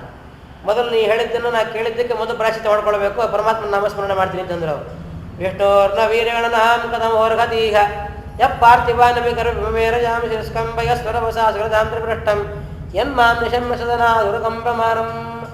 ನಾರದರಿಗೆ ಮಾಡಿರುವ ಸ್ತೋತ್ರ ಏನಿದೆಯೋ ಮಿಥ್ಯಾಸ್ತೋತ್ರ ಅಂತ ತಿಳಿಸಿ ಭಗವಂತನನ್ನು ಬಿಟ್ಟು ಮತ್ತೊಬ್ಬರಲ್ಲಿ ಭಗವಂತನ ಗುಣ ಇದೆ ಅಂತ ರೀತಿಯಾಗಿ ಹೇಳಿದ್ದನ್ನು ಕೇಳಿದ್ರೆ ಸಾಕು, ಪ್ರಾಯಶ್ಚಿತ್ತ ಮಾಡ್ಕೊಳ್ಬೇಕು ಅಂತಿದೆಯಪ್ಪ, ಅದರಿಂದ ಪ್ರಾಯಶ್ಚಿತ್ತ ಮಾಡ್ಕೊಳ್ತೀನಿ ಅಂತ ರೀತಿಯಾಗಿ ಭಗವಂತನ ನಾಮಸ್ಮರಣೆಯನ್ನು ಮಾಡಿ ಬ್ರಹ್ಮದೇವರು ಆ ಪರಮಾತ್ಮನ ಮಹಿಮೆಯನ್ನು ಸೃಷ್ಟಿಯಾದಿ ವ್ಯಾಪಾರವನ್ನು ನಾರದರಿಗೆ ಉಪದೇಶ ಮಾಡಿದ್ದಾರೆ. ಮೊದಲು ನನಗೆ ಪರಮಾತ್ಮ ನಾಭಿಕಮಲದಿಂದ ಹುಟ್ಟಿದಾಗ ಆಗ ನನಗೆ ಮಾಡಿರತಕ್ಕಂತಹ ಈ ಸೃಷ್ಟಿಯಾದಿಗಳ ರಹಸ್ಯ ಉಪದೇಶವನ್ನು ನಿನಗೆ ಹೇಳ್ತೀನಿ ಅಂತ ರೀತಿಯಾಗಿ ಹೇಳ್ತಾ ಇದ್ದಾರೆ. ಭಗವಂತ ಮಾಡಿರೋ ಉಪದೇಶ ಪ್ರಸಂಗ ಅದು ಏನು ಎತ್ತ ಅಂತ ಮುಂದೆ ವರ್ಣನೆ ಮಾಡ್ತಾ ಹೋಗ್ತಾ ಇದ್ದಾರೆ.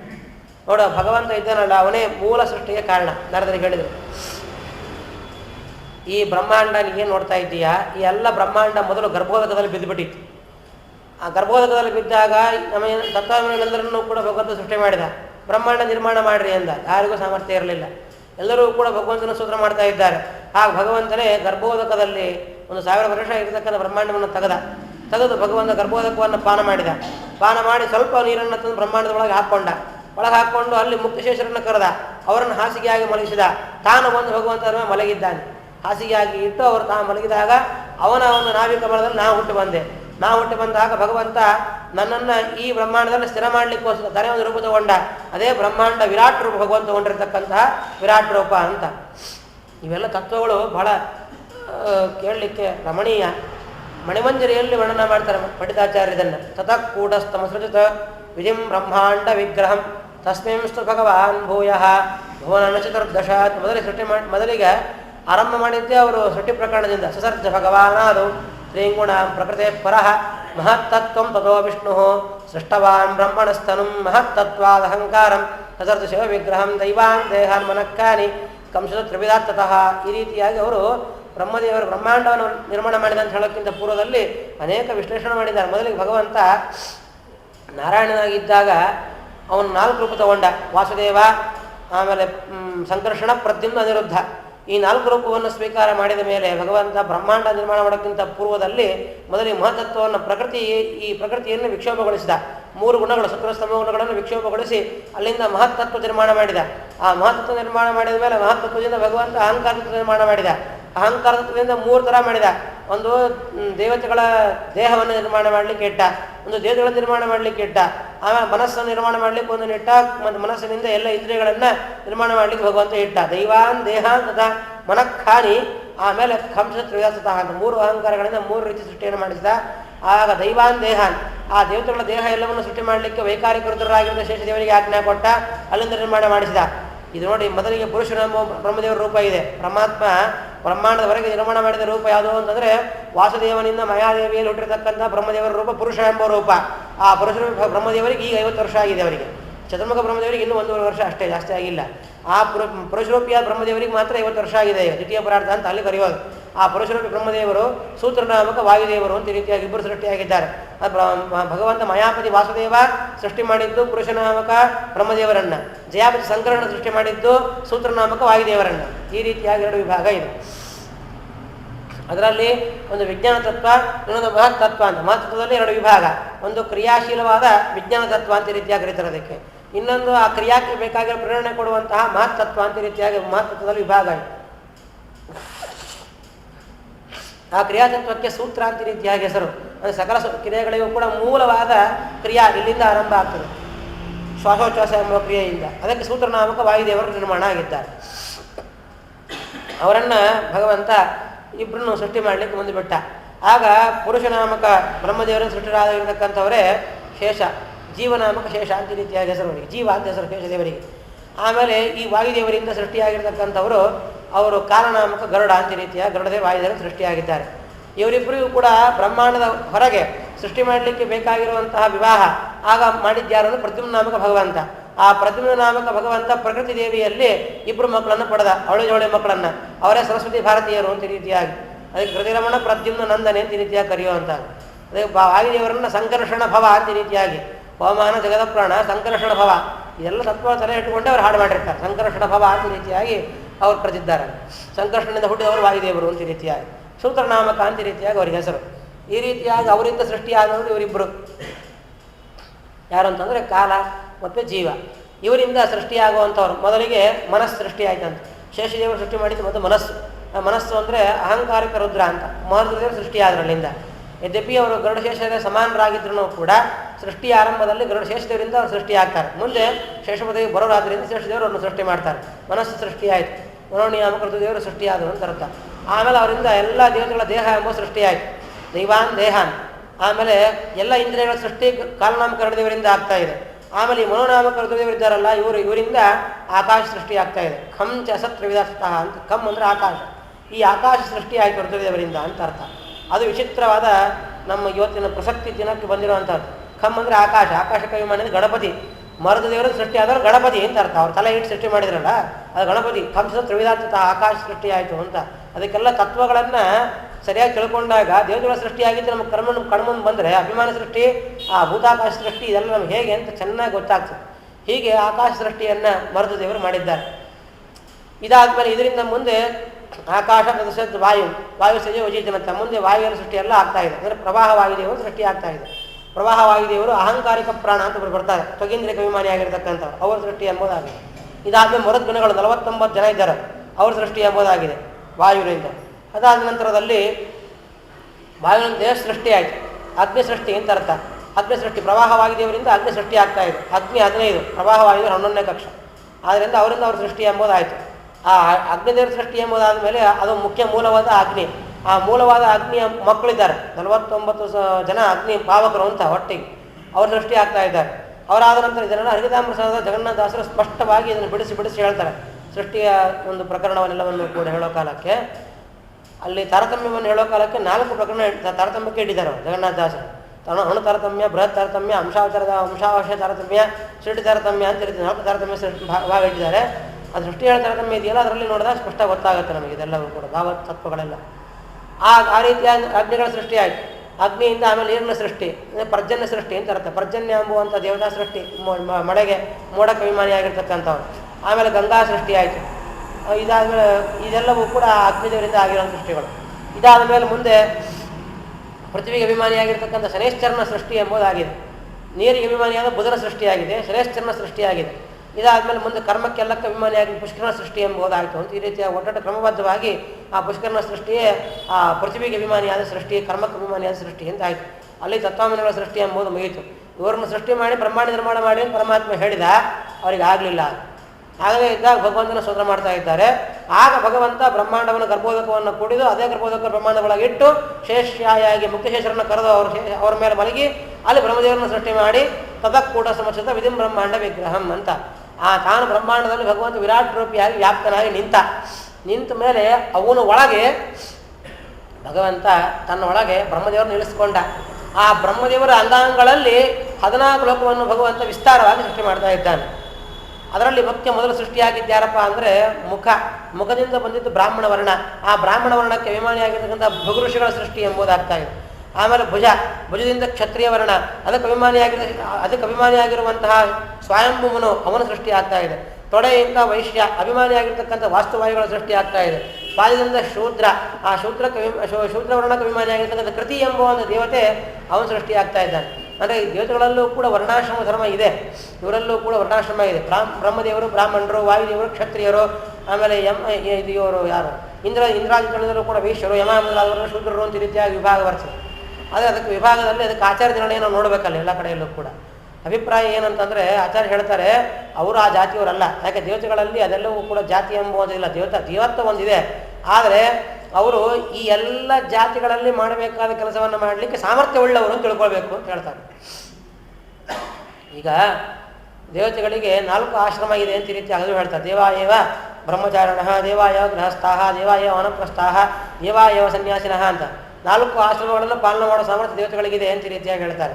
ಅದು 4 ಆಶ್ರಮದವರಿಗೆ ಯಾವ ಮಾಡಲಿಕ್ಕೆ ಕೆಲಸ ಇದೆಯೋ ಆ ಕೆಲಸವನ್ನೆಲ್ಲವನ್ನೂ ಕೂಡ ಮಾಡೋ ಸಾಮರ್ಥ್ಯ ಅವರಿಗಿದೆ ಅಂತ ಅಭಿಪ್ರಾಯ ಅಷ್ಟೇ. ಅಂದರೆ ಈಗ ಅಲ್ಲಿ ನಮಗೆ ಒಂದು ಸತ್ಯಧರ್ಮ ಚರಿತ್ರೆ ವಿಶ್ಲೇಷಣೆ ಕೊಡ್ತಾರೆ.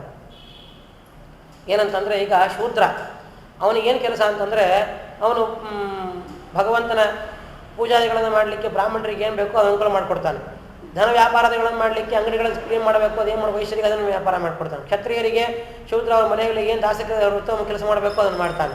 ಅವ್ರು ಮಾಡೋ ಕೆಲಸವನ್ನು ಇನ್ನೊಬ್ಬರು ಮಾಡಲಿಕ್ಕೆ ಆಗೋದಿಲ್ಲ. ವೈಶ್ಯ ಸಮಾಜದಲ್ಲಿ ವೈಶ್ಯನ ಪ್ರಧಾನತೆ ಇದೆ. ವ್ಯಾಪಾರಗಳನ್ನು ನಡಿಬೇಕಾದ್ರೆ ಅವನು ಬೇಕು, ಹಾಗಾಗಿ ಭಗವಂತ ಅವನು ನಿರ್ಮಾಣ ಮಾಡಿದ್ದಾನೆ. ರಕ್ಷಣೆಗೆ ಕ್ಷತ್ರಿಯ ಬೇಕು.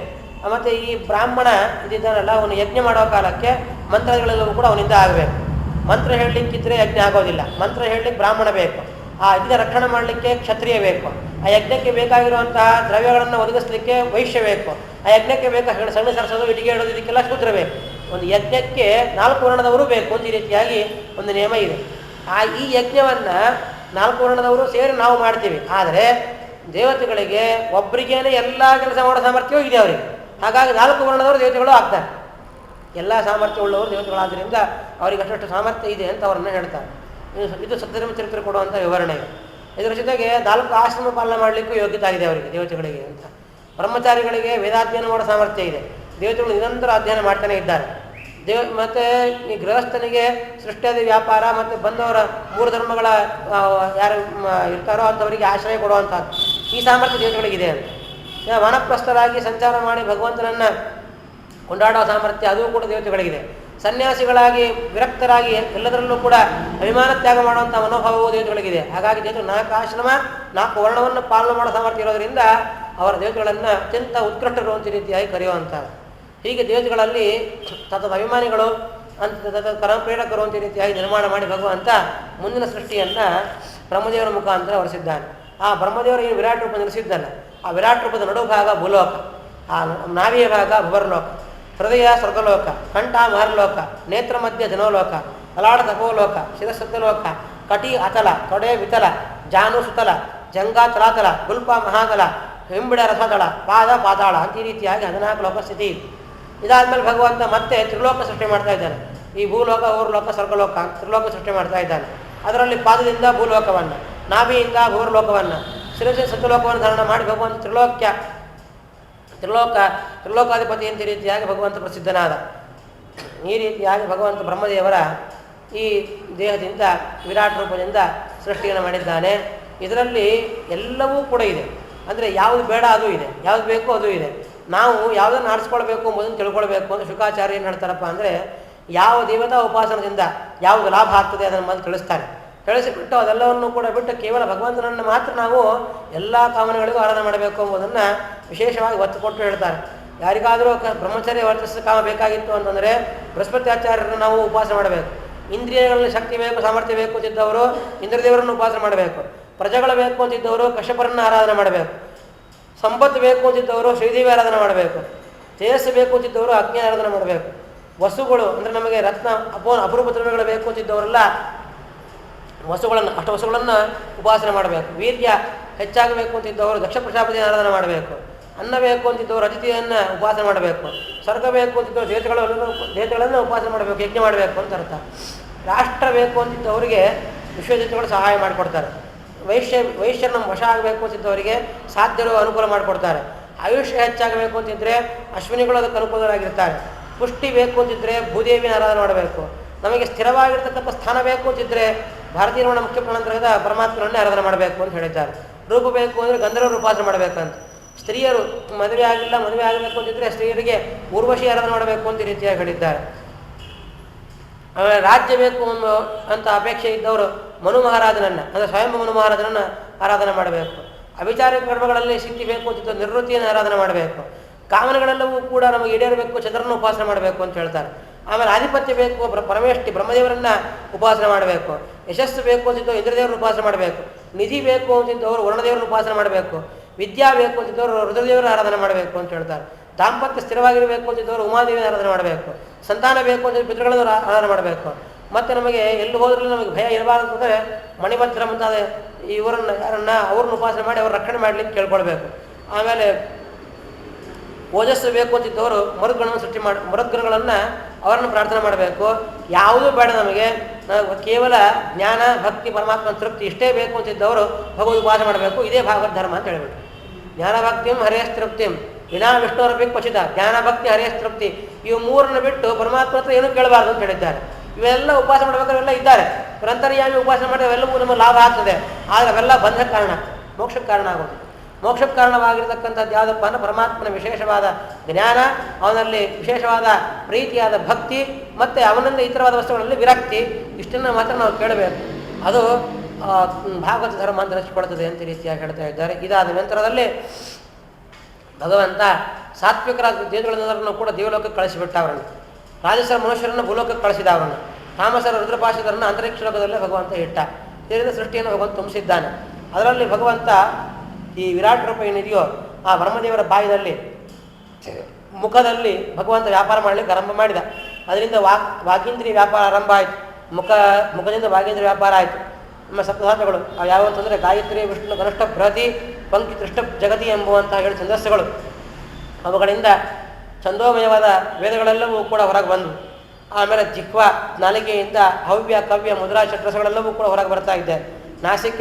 ನಾಸಿಕೆಯಿಂದ ಮುಖ್ಯ ಪ್ರಾಣದೇವರು, ಗಂಧ, ಘ್ರಾಣೇಂದ್ರಿಯ ಇವೆಲ್ಲವೂ ಕೂಡ ಹೊರಗೆ ಬಂದು. ಅಂದರೆ ಈ ಬ್ರಹ್ಮದೇವರ ಶರೀರದಲ್ಲಿ ಪರಮಾತ್ಮ ಏನು ಮಾಡಿದ ಅಂತಂದರೆ ಸೂತ್ರನಾಮಕ ಅವರನ್ನು ಮೇಲೆ ತಲೆಯಿಂದ ಹಿಡ್ಕೊಂಡು ಪಾದ ತನಕಲೂ ಕೂಡ 3 ಸರ್ತಿ ಹಿಂಗೆ ಆಡಿಸಿದ್ದಾನೆ ಭಗವಂತವ್ರನ್ನ.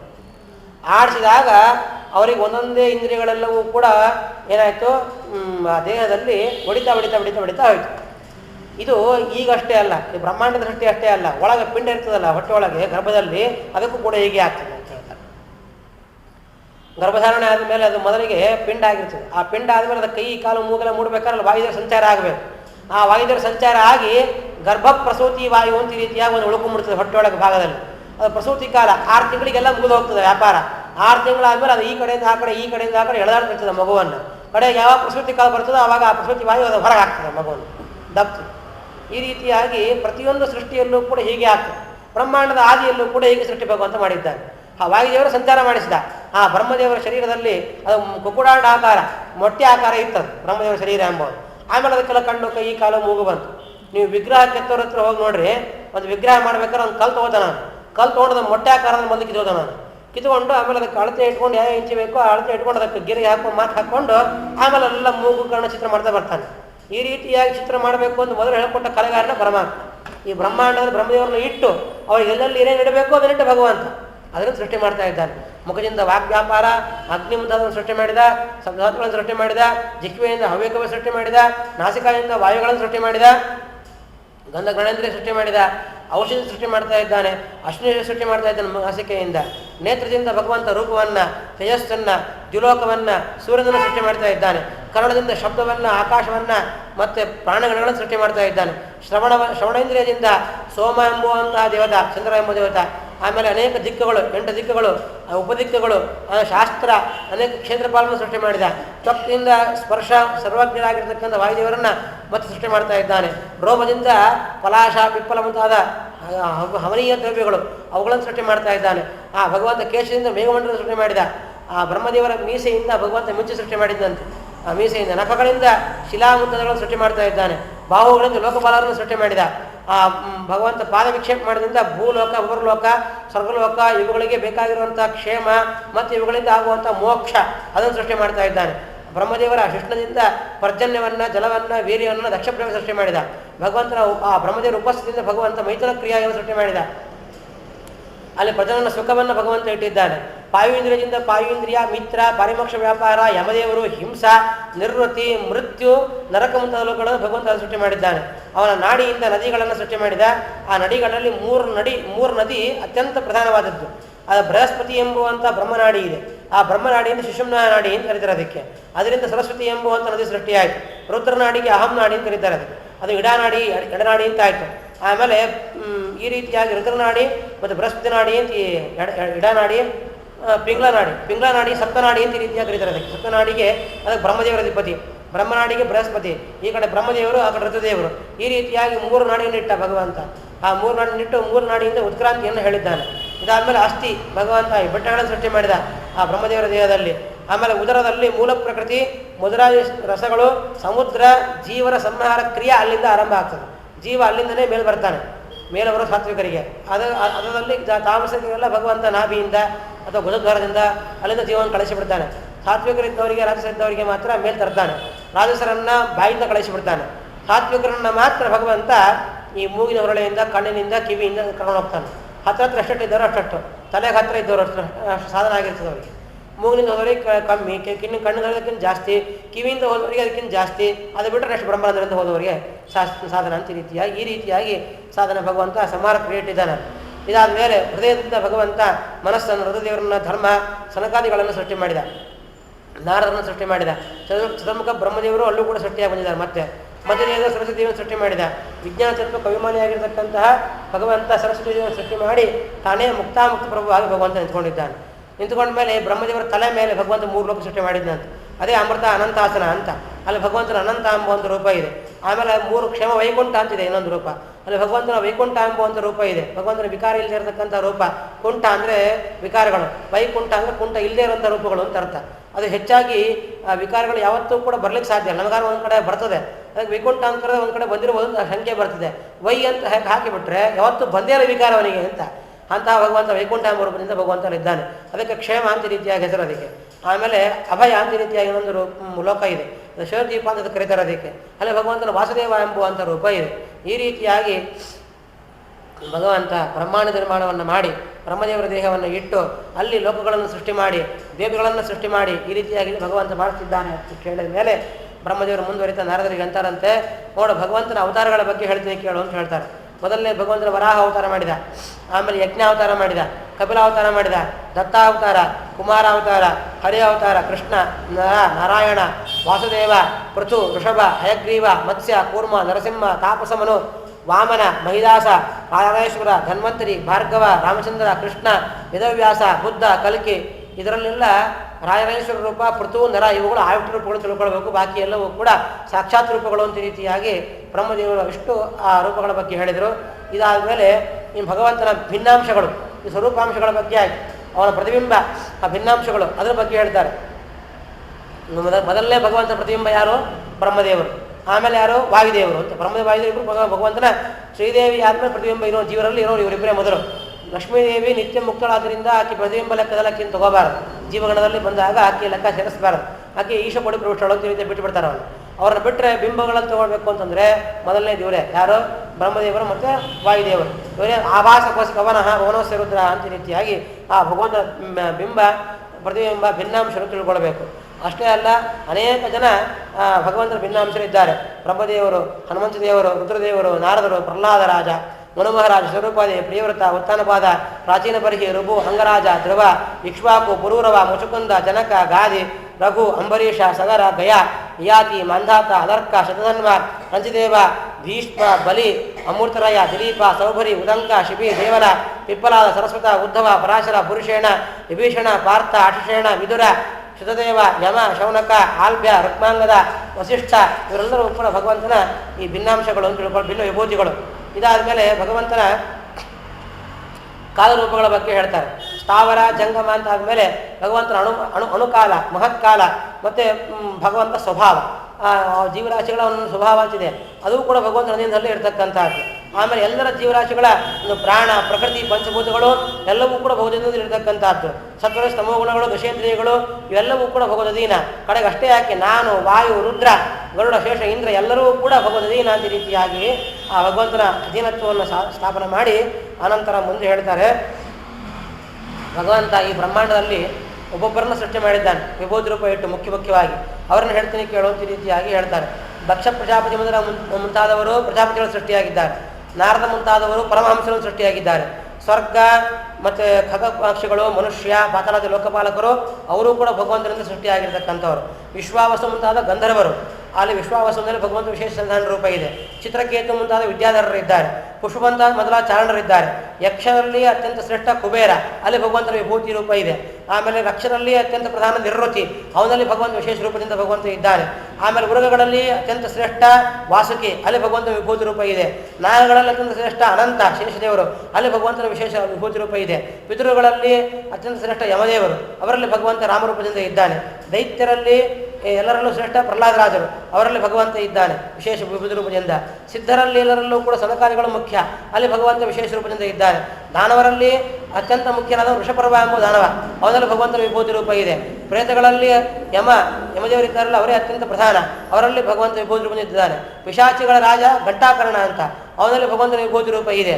ಭೂತಗಳ ಅಧಿಪತಿ ಭೈರವ ಅಂತ, ಅಲ್ಲಿ ಭಗವಂತನ ವಿಭೂತಿ ರೂಪ ಇದೆ. ಕೂಷ್ಮಾಂಡನಾಥ ಅಂತ, ಕೂಷ್ಮಾಂಡ ಅಂದರೆ ಅದು ಭೂತಗಳ ಒಂದು ಪ್ರಭೇದ, ಅಲ್ಲಿ ಅವುಗಳಿಗೆಲ್ಲ ಅಧಿಪತಿ ಭೃಂಗಿ ಅಂತ, ಅಲ್ಲಿ ಭಗವಂತ ಇದ್ದಾನೆ. ಎಲ್ಲ ಜಲಚರಗಳಿದ್ದಾವೆ, ಒಳಗೆ ಅಧಿಪತಿ ತಿಮಿಂಗಿಲ, ಅಲ್ಲಿ ಭಗವಂತ ಇದ್ದಾನೆ. ಮೃಗಗಳಲ್ಲಿ ಅತ್ಯಂತ ದೊಡ್ಡದು ಸಿಂಹ, ಅಲ್ಲಿ ಭಗವಂತ ಇದ್ದಾನೆ. ಪಶುಗಳಲ್ಲಿ ಅತ್ಯಂತ ದೊಡ್ಡದು ನಂದಿ, ಅಲ್ಲಿ ಭಗವಂತ ಇದ್ದಾನೆ. ಇಷ್ಟೇ ಅಲ್ಲ, ಎಲ್ಲೆಲ್ಲಿ ಜ್ಞಾನ, ಬಲ, ಸಹನ, ಅವಷ್ಟಂಬ ಶಕ್ತಿ, ಅಕ್ರೋಧ ಶಕ್ತಿ, ನಿಷಿದ್ಧ ಅಕರ್ಣ ಶಕ್ತಿ, ಲಜ್ಜಾ, ಕಾಂತಿ, ಸೌಂದರ್ಯ, ಐಶ್ವರ್ಯ, ಶೌರ್ಯ, ಧೃತಿ ಹೆಚ್ಚೆಚ್ಚು ಕಾಣಿಸೋದೋ ಅದೆಲ್ಲ ಕಡೆಯಲ್ಲೂ ಕೂಡ ಭಗವಂತ ಇದ್ದಾನೆ. ವಿಭೂತಿ ರೂಪದಿಂದ ತಿಳ್ಕೊಳ್ಬೇಕು. ಇದು ಭಗವಂತನ ಭಿನ್ನಾಂಶಗಳು ಅಂತ ರೀತಿಯಾಗಿ ಹೇಳಿ ಇಂಥದ್ದು ಒಳಗೊಂಡಿರತಕ್ಕಂಥ ಭಾಗವತ, ಆ ಭಾಗವತ ಗ್ರಂಥವನ್ನು ನನಗೆ ಬದಲು ಭಗವಂತ ಉಪದೇಶ ಮಾಡಿದ ಅಂತ ಬ್ರಹ್ಮದೇವರು ಹೇಳ್ತಾರೆ. ಅದೇ ಚತುಶ್ಲೋಕಿ ಭಾಗವತ ಅಂತ. ನಾನು ನಾಭಿಕಮಲದಲ್ಲಿ ಹುಟ್ಟಿ ಬಂದೆ, ಆಗ ಭಗವಂತ ನಮಗೆ ಉಪದೇಶ ಮಾಡಿದ ಅಂತಂದಾಗ ಅದರ ಕಥಾವನ್ನು ವಿಸ್ತಾರ ಮಾಡಿದ್ದಾರೆ. ಹಿಂದಕ್ಕೆ ಸೃಷ್ಟಿ ಮಾಡೋ ಸಂದರ್ಭ ಬಂದಾಗ ನನಗೆ ಹೇಳಿದ್ದಲ್ಲ, ನನ್ನ ಸೃಷ್ಟಿ ಮಾಡಿದ ಭಗವಂತ ಅಂತೇಳಿ ಬ್ರಹ್ಮಾಂಡದ ಒಳಗೆ. ಅದಕ್ಕಿಂತ ಪೂರ್ವದಲ್ಲಿ ನಾನು ಸೃಷ್ಟಿಯಾಗಿ ಬಂದೆ, ನೋಡಿದೆ, ಎಲ್ಲ ಕಡೆಯಲ್ಲೂ ನೀರು ಕಾಣ್ತಾ ಇದೆ. ಸೃಷ್ಟಿ ಆರಂಭದಲ್ಲಿ ನನಗೇನು ಗೊತ್ತಾಗಲಿಲ್ಲ. ಆಗ ತಪಸ್ಸು ಎಂಬುವಂಥ ಶಬ್ದ ನನಗೆ ಕೇಳಿದಾಗ ತಪಸ್ಸನ್ನು ಮಾಡಿದೆ. ಆ ತಪಸ್ಸನ್ನು ಮಾಡಿದಾಗ ಆಗ ಭಗವಂತ ನನಗೆ ಪ್ರತ್ಯಕ್ಷನಾದಾಗ ಭಗವಂತನ ನೋಡಿದೆ. ನಾನು ನೋಡ್ತಿದ್ದಂಗೆ ಭಗವಂತ ಬಂದ. ಅವನು ಇದ್ದಕ್ಕಿದ್ದ ಹಾಗೆ ಭಗವಂತ ಕಮಲದ ಒಳಗೆ ನಾಳದೊಳಗೆ ಹೋದ. ನಾನು ಅವನು ನಾಳದೊಳಗೆ ಬೆನ್ನಟ್ಟಿ ಹೋದೆ. ಆ ಭಗವಂತನಂತ ನಾಳೊಳಗೆ ಹೋಗ್ತಾ ಉದರದಲ್ಲಿ ಹೋಗ್ತಿರೋ ಕಾಲಕ್ಕೆ ಆಗ ಆ ಭಗವಂತನ ಲೋಕ, ವಾಸುದೇವನ ಲೋಕ, ವೈಕುಂಠಕ್ಕೆ ಹೋದೆ. ವೈಕುಂಠಕ್ಕೆ ಹೋದಾಗ ಒಂದು ಭಗವದ್ ರೂಪ, ಅನೇಕ ಭಗವದ್ ರೂಪ, ಅಂದರೆ ಭಗವಂತನ ಸ್ವರೂಪ ಮೋಕ್ಷವನ್ನು ಪಡೆದಿರತಕ್ಕಂಥ ಅನೇಕ ಜೀವರಾಶಿಗಳು ಇದ್ರಂತ ಅಲ್ಲಿ. ಅವರೆಲ್ಲ ನೋಡಿ ಬ್ರಹ್ಮದೇವರು ಭಗವಂತನ ರೂಪ ಅಂತ ಹೇಳಿ ಹಿಡ್ಲಿಕ್ಕೆ ಹೋಗ್ಬಿಟ್ರಂತಾಗ. ಆಗ ಎಲ್ಲ ರೂಪಗಳು ಕೂಡ ಹೋಗಿ ಭಗವಂತನ ಸೇರ್ಕೊಂಡ್ಬಿಟ್ವಂತು. ಸಾರೂಪ್ಯ ಮೋಕ್ಷ ಪಡೆದಿತ್ತು, ಸಾಹಿತ್ಯ ಮೋಕ್ಷ ಪಡ್ಕೊಂಡು. ಇದಾದ್ಮೇಲೆ ಭಗವಂತನ ನೋಡಿದ್ರು. ಭಗವಂತ ಶೇಷಾಯಾಗಿ ಮತ್ತೆ ಅಲ್ಲೊಂದು ರೂಪದಲ್ಲಿ ಮಲಗಿದ್ದ. ಅವನ ಹತ್ರ ಹೋದ್ಕೊಳ್ಳೆ ಭಗವಂತ ತನ್ನ ಹತ್ರಕ್ಕೆ ತನ್ನನ್ನು ಕೂಡಿಸ್ಕೊಂಡು ನನಗೆ ಭಗವಂತ ಉಪದೇಶ ಮಾಡಿದ. ಅದೇ 4 ಶ್ಲೋಕದ ಭಾಗವತ, ಚತುಶ್ಲೋಕಿ ಭಾಗವತ ಅಂತ ರೀತಿಯಾಗಿ ಅದು ಪ್ರಸಿದ್ಧಿಯಾಗಿದೆ. ಅಹಮೇವಾಸಮೇವಾಗ್ರೆ ನಾನ್ಯದ ಸದ್ಭರಂ ಪಶ್ಚಾದಹಂ ತಮೇತಚ್ಚ ಯೋಷಿಸ್ಮಯಂ ಪ್ರತಿರ್ಥಂ ಯತ್ ಪ್ರತೀಯೇತ ನ ಪ್ರತೀಯತ ಚಾತ್ಮನಿ ತದ್ವಿದ್ಯಾತ್ಮನೋ ಮಾಯಾ ಯಥಾ ಭಾಷತಮಃ ಯಥಾ ವಹಂತಿ ಭೂತಾನಿ ಭೂತಿಶುಚ್ಚಾವಶೇಷ ಪ್ರವಿಷ್ಟಾನೆ ಪ್ರವಿಷ್ಟಾನೆ ತದಾ ದಶತೇಷ್ಮಹಂ ಯಥಾವದಿವ ಜಿಜ್ಞಾಸನ್ ಜಿಜ್ಞಾಸನಾತ್ಮನ ಅನ್ವಯ ವ್ಯತಿರೇಕಾಭ್ಯಾಂ ಯತ್ ಸ್ಯಾತ್ ಸರ್ವತ್ರ ಸರ್ವದಾ. ಈ ರೀತಿಯಾಗಿ ಭಗವಂತ ಆ ಚತುಶ್ಲೋಕಿ ಭಾಗವತ ಉಪದೇಶ ಮಾಡಿದ. ಅದನ್ನು ಕೇಳಿದ ಮೇಲೆ ಭಗವಂತನನ್ನು ಪ್ರಾರ್ಥನೆ ಮಾಡಿ ವರ ಪಡ್ಕೊಂಡೆ. ಸೃಷ್ಟಿಯನ್ನು ಮಾಡುವಂತ ಪ್ರೇರಣೆ ಮಾಡ್ತಾ ಇದ್ದೀಯ, ಆದರೆ ಆ ಸೃಷ್ಟಿ ಮಾಡೋ ಕಾಲಕ್ಕೆ ನನಗೆ ಸೃಷ್ಟಿಯಲ್ಲಿ ವ್ಯಾಮೋಹ ಬರಬಾರದು. ನಿನ್ನಿಂದ ನನಗೆ ಯಾವಾಗಿದ್ರೂ ಕೂಡ ಇಂದ್ರಿಯಗಳು ವಿಮುಖ ಆಗಬಾರದು.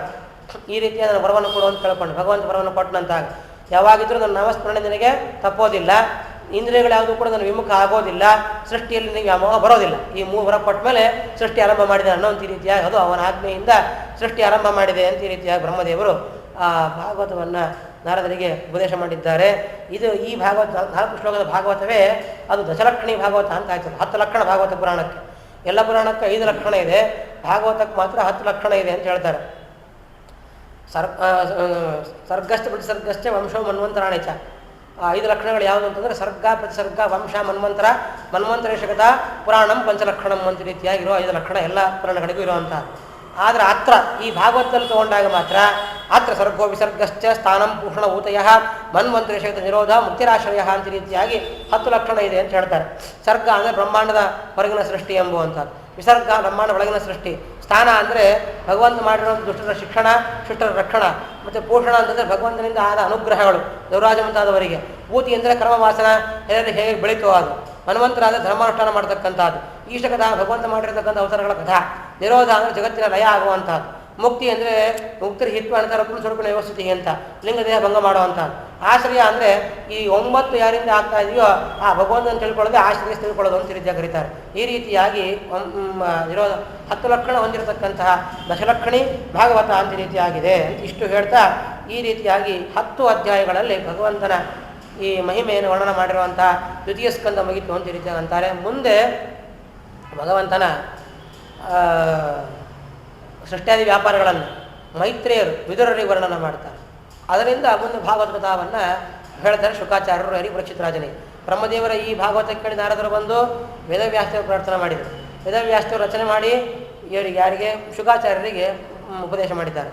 ಶುಕಾಚಾರ್ಯ ಪರೀಕ್ಷಿತನಿಗೆ ಹೇಳ್ತಾ ನಿಲ್ಲಿಸಿ ಮುಂದೆ ಹೇಳ್ತಾರೆ, ಮುಂದೆ ಇದೇ ಸೃಷ್ಟ್ಯಾದಿ ವ್ಯಾಪಾರಗಳ ಬಗ್ಗೆ ವಿಶೇಷ ತಿಳ್ಕೊಳ್ಬೇಕು ಅಂತ ಜಿಜ್ಞಾಸ ಹುಟ್ಟಿದಾಗ ಆಗ ವಿದುರರಿಗೆ ಮೈತ್ರೇಯರು ಹೇಳಿದ ಉಪದೇಶ ಏನಿದೆಯಲ್ಲ ಅದರ ಸಂವಾದ ಮುಖಾಂತರ ನಿಮಗೆ ಅದನ್ನು ತಿಳಿಸಿಬಿಡಿಸ್ತೀನಿ ಅಂತ ರೀತಿಯಾಗಿ 3ನೇ ಸ್ಕಂದವನ್ನು ಆರಂಭ ಮಾಡಿದ್ದಾರೆ. ವಿದುರರಿಗೆ ಯಾಕೆ ಅಲ್ಲಿ ಹೋಗೋ ಪ್ರಸಂಗ ಬಂತು ಮೈತ್ರೇಯರ ಹತ್ರ, ಅವ್ರು ಯಾಕೆ ರಾಜ್ಯ ಬಿಟ್ಟರು, ಮೈತ್ರೇಯರು ಗಂಗಾ ತೀರದಲ್ಲಿ ಇದ್ದು ವಿದುರರಿಗೆ ಭಾಗವತವನ್ನು ಉಪದೇಶವನ್ನೇ ಯಾಕೆ ಮಾಡಿದರು ಅಂತ. ಯಾಕೆ ಯಾರಿಗಂದ್ರೆ ಉಪದೇಶ ಮಾಡಲಿಕ್ಕೆ ಬರೋದಿಲ್ಲ ಭಾಗವತ, ಅದಕ್ಕೆಲ್ಲ ಆಜ್ಞಾ ಬೇಕದಕ್ಕೆ.